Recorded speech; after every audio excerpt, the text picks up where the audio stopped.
Welcome back to another action figure review. In this review, we're going to be taking a look at Hasbro Star Wars The Vintage Collection from the Mandalorian IG-11 1/18 scale action figure. So let's start off by taking a look at the card back. It's actually pretty nice. On the top left, we have the age recommendations 4 and above. On the top right, we have the choking hazard small parts not for children on the age of 3. In the center, we have the Star Wars The Mandalorian logo. Below that, the name peel done in a yellow and black lettering, which is IG-11. On the right, we have the nice artwork from the show, or photograph from the show, kinda. Pretty nice looking. Then we have the Kenner logo at the bottom. On the left, we do have the bubble and clamshell showing off the figure and the 2 weapons that it comes with. And I do like the yellow background. It really makes the figure pop. On the back of the card, this is VC206. Top of the card, we have some other offerings that are available. I believe in this wave, we have the Emperor, the IG-11, Lando Calrissian, Bespin, and the Tebow Ewok. In the bottom half of the card, we have a bunch of small print for the legal information, warnings no one really cares about. We have the Hasbro and Disney logo at the bottom, and here is the UPC, if that helps you track these down. I found this figure at Walmart for $12.93. It was, there was like 2 of them on the shelf. I think I kind of walked up on the whole case, so as of this video, you can just start hitting Walmarts at least. You can give them a call, maybe check the UPC somehow, if that helps you track this figure down. Alright, so we took a look at packaging. Let's go ahead and get him out of the clamshell and see what he looks like. Okay, first up in the bottom of the packaging, we have this little white insert here. That's probably the same information that's on the card, as you can see, but it's included, so we take a look at it. This is pretty much garbage, not collectible at all. Okay, here's IG-11. Actually looks pretty nice. Believe it or not, he has a little bit of weight to him when you take him out of packaging. My first impressions, he looks kind of thin. So, in my opinion, he's probably going to be very fragile, especially fragile. Like those joints are going to be susceptible to bending, maybe plastic wear, or breakage. But he looks really good though. So let's go ahead and take a look at the head sculpt. Looks really good. We have some red painted here around the side of his head and stuff. If you can see, it's very small though.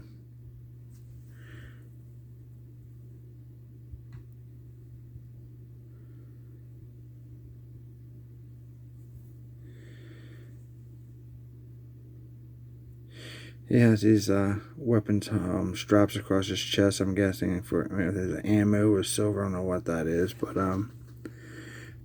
those are connected together. They're not 2 separate pieces.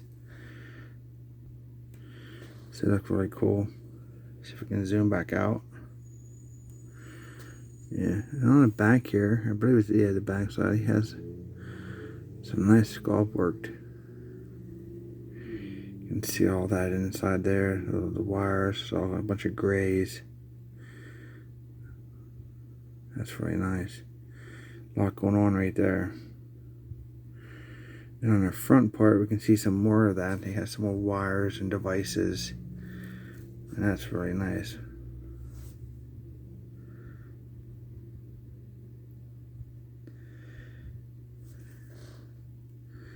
It doesn't seem like if you push too hard, I was wondering if you'd smash those pieces, but apparently not.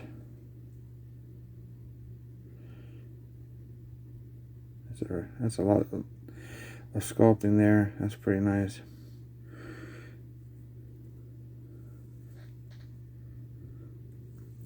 So for the arms, they're like a copper. He has very unique hands, designs, fingers.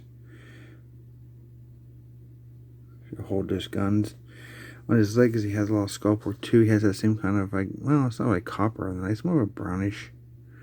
Some wires on the one leg here. 2 wires going down. We have wire on the back side here, wrapping around to the front. So that's really nice. So I'll try to do 360 of him. So it's definitely a lot going on. You try to want to smash your figure or anything.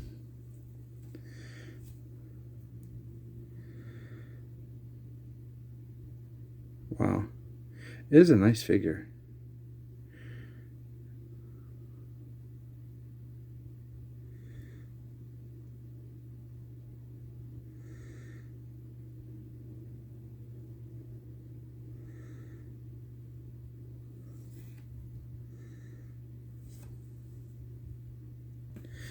See how well he stands. Oh, stands very nicely. Doesn't seem like he's going to fall over. You're having that thinner frame for his body. So let's go ahead and start taking a look at the articulation of the figure. For his head, there's rotation here at the top, like right here, 360. And then you have rotation at the bottom of the neck. So you could rotate that piece right there on the bottom. It rotates all the way around, however you see fit. Rotation on the arms, 360. These are kind of interesting done because they have like a ball joint here on the arm, so they pop out and they raise up about this much. It's pretty nice. I'm trying to be very careful because, like I said, these are thin. Oh, it rotates too, 360 all the way around up here. Do a rotation here at the elbow, 360 all the way around. And then with that very small joint, I recommend you be very careful if you want to break your joint. So we have bendable elbows. And get you 90 degrees. Maybe a little better. Don't want to force it. The hands rotate 360. With the wrist, there's no articulation in those fingers. So they're pretty much stationary.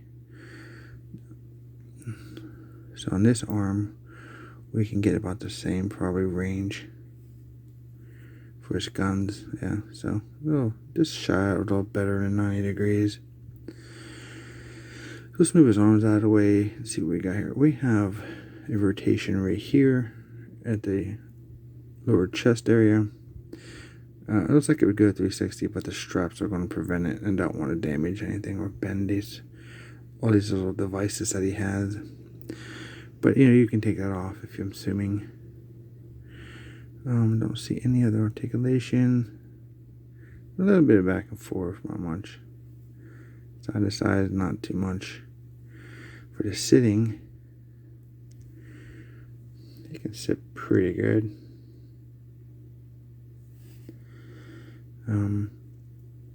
Splits, not too much. Oh, maybe. I'm a little worried about, maybe there is. I stand corrected. I'm worried about breaking them, so I'm being careful. Hey, perfect split. Yeah, that's cool. And then this way, pretty much the same.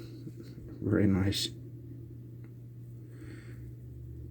So we have thigh rotation right here, just at the tip of the brown, at 360 all the way around if you wanted it there. Then we have a bendable knee, single joint, which about that much. For the ankles, we have a pivot down, pivot up, pretty good, and 360 rotation all the way around. So he has a nice fair of good bit of articulation. It's really nice. It's a nice figure. See, it just popped off. The good thing that is a ball joint that we can just pop it back on. But be very careful. If you don't want to damage your figure, I don't think this is relatively made for a child, to be honest with you. This is going to be for more. It's not going to survive, I wouldn't bet an hour to miss without some sort of breakage or removal of parts. So let's take a look at his weapons. It comes with this type. It's done in a black with some silver dry brushing over it. Heavy dry brushing. Pretty nice. The second weapon is like this Imperial Blaster, maybe. So I just done it all black.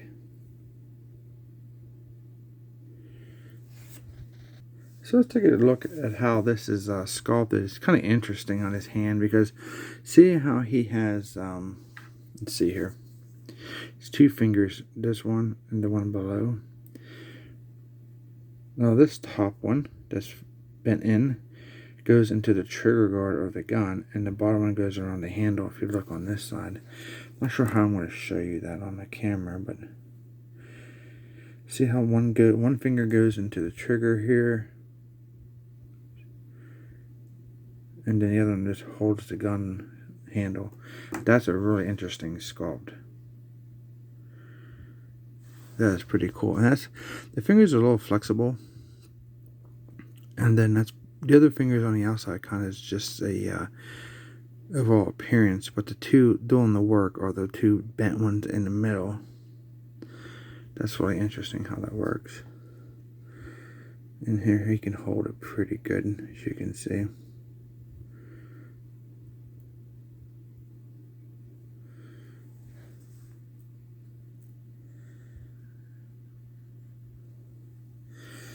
Let's see if I can get this one on camera, maybe.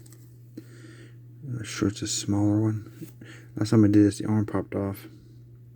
So this one here would hold the stock, and then that finger right there goes in the trigger hold. Now it's a little tricky to get it, but you kind of like gotta push it down and around. Maybe do this. There's a trigger finger right there, and then we put that inside like that. It's definitely going to be a little tricky to get it. Good thing that they have a little bit of flexibility. I might be able to do this through the camera though. I was just trying to show you how cool that's designed. I'll go ahead and try that outside the camera. Okay, here he's holding both weapons. It's a little difficult to get, but a recommendation: use some patience, and because when I was trying to do it, the other weapon was falling out of his hand, and then the arm kept falling off. So he's definitely plagued with his arms falling off. So that's our IG-88, not IG-88, IG-11. Oh man, too many IGs to remember. How many we have now? IG-88, 86, 80, IG-11. Wow, just too many to remember. But he's really nice. Overall impressions, he's really cool. He has lots of articulation. It seems to have some decent weight to it. The plastics, the body's not too bad. It does seem fragile. I don't recommend it for kids. I like the unique hand designs. The weapons are kind of cool. But on the downside, because of his overall design, he's a thinner character, so it's definitely be hard to represent a plastic at this scale. So the arms are prone to falling out. But lucky enough, you can just pop them right back in. Maybe that joint should have been just a little more tight and toleranced, but it's actually a cool figure for 1/18 scale. I do recommend it. It's not perfect, but it has some really nice features versus the arms falling out. So, hope you guys enjoyed this review. If you did, please subscribe. Don't forget to hit that thumbs up for me. Please like and share the video. And as always, thanks for watching, and we'll see you in our next review.